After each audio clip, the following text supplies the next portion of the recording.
Hi everyone. In today's tutorial, I'm going to walk you through exactly how to set up a Monzo bank account in the US to begin. Download the Monzo app from your app store and launch it on your phone.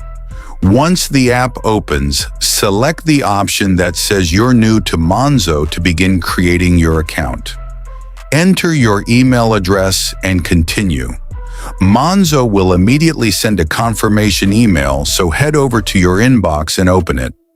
Tap the confirmation link inside the email to verify your address and return to the app. Next, choose the type of account you'd like to open. After that, fill in your personal details, including your full name and date of birth. Then move to the next step. You'll now be asked to enter your residential address and mobile number.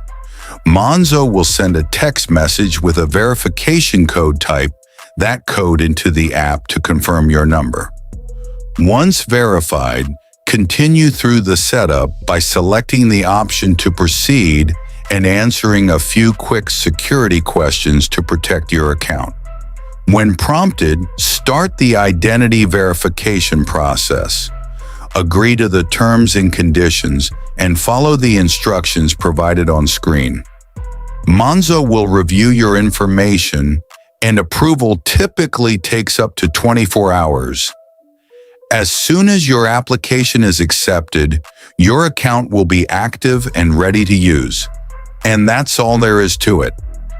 If you found this guide helpful, make sure to like the video and subscribe for more simple step-by-step tutorials.